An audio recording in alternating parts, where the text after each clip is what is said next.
근데 중요한 건 이 인물이 예를 들어 전혀 모르는 애인데 네. 윤석열이나 한동훈이 전혀 모르는 애인데 몰라서 검증이 안 됐다라고 하기에는 이 관계가 너무 끈끈하다는 거지. 그래서 다른 데서는 잘 안 나오는 도대체 정순신은 어떤 사람인가부터 좀 얘기를 해볼까 해요. 네. 일단 부산 출신입니다. 그래서 대동고등학교 나왔고 서울대 법대를 졸업했죠. 여기까지 괜찮아. 흔히 부산에서 난 똘똘한 아이일 수 있으니까. 근데 사법 시험을 합격해서 사법연수원을 수료했는데 그 당시에 동기가 현 한동훈 법무부 장관과 이원석 검찰총장이에요. 동기야. 동기야. 2년 동안을 동고동락한 동기야. 친구 아이가. 겁나 친구겠지. 그래서 2001년 이제 검사를 시작을 합니다. 처음에 변호사 검사를 넘어오거든요. 이것도 이상해. 왜 변호사로 나갔다가 잘 안 팔려서 그랬는지 모르지만. 왜 그렇게 경도 다시 나갔다가 다시 들어왔잖아. 그건 좀 하다 나갔는데 얘는 처음에 나갔다가 다시 들어왔으니까. 그래서 동부지청 부산지검에서 시작을 해갖고 인천지검에 올라왔다가 의정부지검 형사 5부장이 됩니다. 이때 누굴 만날까요?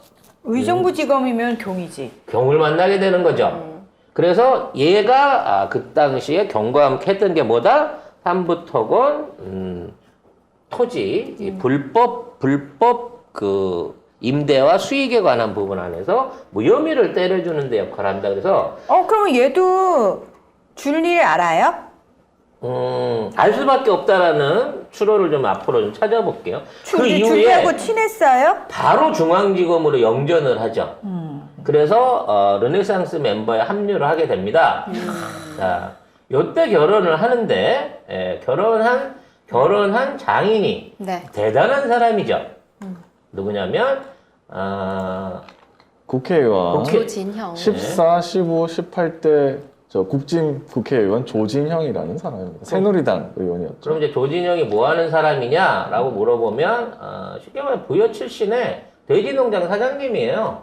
돼지농장? 돼지농장 하시던 분인데 이 양반이 국회의원이 됩니다. 그래서 그 당시로 말하면 이제 국토위를 가는 거죠. 네. 그래서 건설교통이라고 했는데 14대 15대 때 건설교통이 위원을 맡습니다. 그러면서 떼부자가 되죠. 덕금이랑 똑같다. 똑같죠. 박덕금도 그랬어요. 그리고 우리가 알고 있는 땅기현하고 똑같은 코스를 밟습니다. 그래서 국회의원 8년을 하고 난 다음에 네. 나중에 이제 떨어져요. 15대 이후에 떨어졌다가 이제 나중에 이제 복귀를 하게 되는데, 자, 이 과정에서 18대 국회에서 이제 복귀를 하게 되는데, 이때 재산 금액이 이 819원으로 2위를 차지합니다.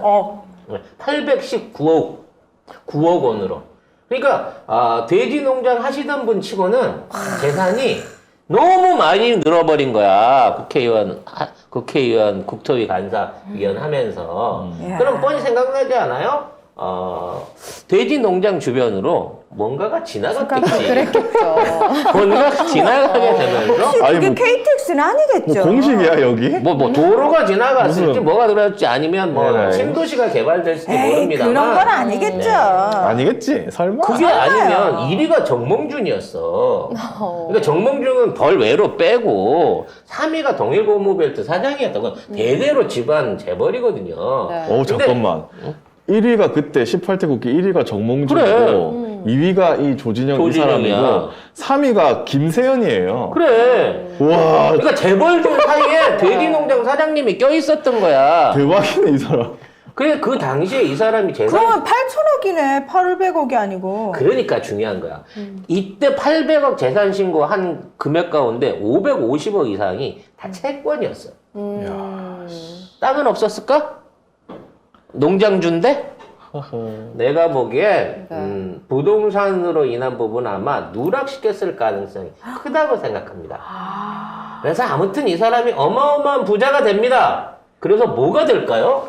놀랍게도 한나라당의 재정위원장이 됩니다. 재정위원장이라고 하면 선거 관리와 선거에 관련된 당에 있어서의 모금, 자금 관리를 다 하는 거죠. 그 당시 총재가 누구? 이세창. 그 전에 재정위원장은 누구?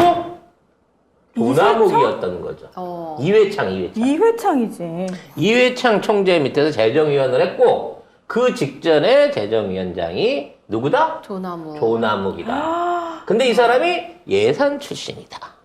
충남 예산. 이게 충청도가 빌런이었네. 빌런 지역이었네. 그래서 결국 정진석과 조남욱과 또 이 조진영 의원의 분명히 연결고리가 르네상스에 있었을 거고. 거기에 정진석이가 덕흠이를 또 사돈을 맺어가지고. 그렇죠? 와. 그래서 그 단계에서 이 장래가 촉망한 동훈이는 이제 그때 동훈이와 함께 장래가 촉망되었던 동기였던 얘를 사위로 맡게 되는 거죠. 그러면은 뭐 나 처음에 검사 안 할래 했다가 나 검사할래요. 이것도 가능하다. 그리고 2021년에 김만배 변호인단의 이름을 올립니다. 자, 이 변호인단 가기 전에 그럼 얘가 도대체 검찰을 하면서 왜 인기가 아니라 중요한 역할들을 했을까라고 생각을 해봐야 돼요. 순신이가 정순신이가 순신이는 전문적인 공보 전문가입니다. 공보. 그러니까 기자들을 상대하거나 그렇죠. 대외적으로 언론을 상대하거나 뭔가 여론을 덮어야 될 때마다 순신이는 탁월한 능력을 발휘했다는 거죠. 이게 세다는 거야, 이게. 주둥이가. 그래서 얘가 처음으로 올라왔던 건 2012년에 김광진 서울고검 부장검사 비리 사건 뭐 이런 게 있었어요. 그래서 그 당시에 부장검사를 해야 된다 그래갖고 특임팀이 만들어집니다. 이때 갑자기 전주지방검찰청 남원에 있었는데 특임검사로 얘가 올라와가지고 공보 담당을 맡습니다. 그리고 그 당시에 같이 특임검사로 올라왔던 사람이 창원지방검찰청에 있었던 현 검찰총장 이원석 동기죠. 얘네 둘이서 요거를 무사히 풀어내게 됩니다.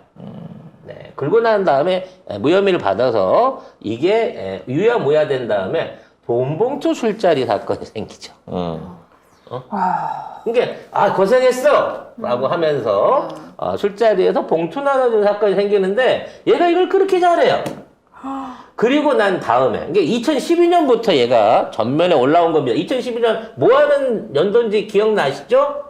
우리 대통령이 박근혜가 당선된 해잖아요. 박근혜가 당선되게 됐지만 윤석열이가 본격적으로 줄리랑 살림을 펼치고 있었다.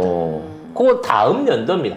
이때부터 이제 뭔가 덮어야 될 사건만 생기면 얘가 튀어 올라오기 시작해요. 그래서 2014년도에 뭘 하게 되느냐? 인천지방검찰청에 있다가 세월호 관련해서 청해진 해운 특별수사팀을 맡게 됩니다. 그래서 청해진 해운 특별수사팀을 만들어가지고 청해진을 딸딸 털었죠. 근데 놀라운 게 뭔지 아세요? 청해진이 부도난다 그랬거든. 왜냐면 그 당시에 세월호 관련해갖고 뭐 추징액이 한 3천 몇백억이 나오고 막 이랬으니까 놀랍게도 청해진 해운은 파산하지 않고 대표만 구속됐다가 나중에 풀려나면서 쉽게 말해서 아무런 금전적인 책임을 지지 않습니다. 쉽게 말해서 막 때린 것 같지만 돈은 한 푼도 안 낸 거예요. 이런 놀라운 특별 수사를 해냈습니다. 아니 근데 그럼 지금 얘기를 들으면 들을수록 얘는 사실 세상에 드러나면 안 되는 애였는데. 그렇죠. 그리고 그 당시에 이제 유병헌의 최측근으로 알려졌던 김필배 씨를 구속 기소함으로써 유병헌 죽었으니까 이 청해진 사건을 완전히 마무리시킨 사람이 이 사람이죠. 2016년도에 또 다시 이 전면에 드러납니다. 이번엔 박근혜 최진술 게이트였죠. 그래서 그 당시에 한동훈과 함께 우리가 얘기했던 적 있죠. 그 당시에 국정농단 사건을 하면서 있어서 통장을 들여다볼 수 있는 사람, 자금을 들여다볼 수 있는 사람은 한동훈과 윤석열 뿐이었다 했는데 이 당시에도 첨단수사본부를 맡아가지고 고영태를 구속기소 그러니까 고영태가 이제 재단 뭐 이거 설립하는데 돈 빼먹었다고 구속기소했죠. SK는 돈을 돌려줬다고 빼줬죠. 그래서 이와 관련된 최순실 게이트를 특검을 했고 윤석열을 수사팀장으로 모셔가지고 직접적으로 이 모든 걸 해결했습니다. 그 이외에도 하나 김승현 회장 3남 구속기소 1년 안 돼서 풀어줬죠. 그리고 나경원 입시비리 폭로했던 뉴스타파 기자 고소 고발한 검사도 정순신입니다. 와, 진짜 화려하네요. 그리고 이 모든 걸 따져놓고 보면 얘가 실질적으로 엘리트 중에 엘리트인 거예요. 에이스 중에 에이스지. 그렇지. 조남욱 사단이 키워 올리는 가장 수혜를 받은 몇몇 인물들. 그러니까 뭐 박영수라든지 우리 이제 양서방이 제일 불쌍한 거고 저 김현장 봤던 유국열이라든지 이런 친구 이외에 2세대로는 한동훈, 윤석열 요 같은 레벨이에요 얘네들은. 그리고 그 중에 또 하나 숨어있던 또 하나의 큰 빌런이 정순신이었다는 거지. 그래서 이 정순신이 등장을 하게 되면 네. 김만배 변호사를 하던 애가 특수본에 들어와 갖고 이재명 관련된 사건을 맡게 된다 그러면 어떤 방향으로 수사할지 어떤 방향으로 이걸 덮을지가 너무나 빤히 보이는 멋진 그림이었던 거야. 그렇지. 근데 이거를 아들내미 하나가 구했네. 와장창 이건 노엘도 못하는 거야. 마약 범죄로도 못할 일을 학폭으로 해낸 거죠. 야, 진짜. 역시 사이코가 세긴 세네요. 아.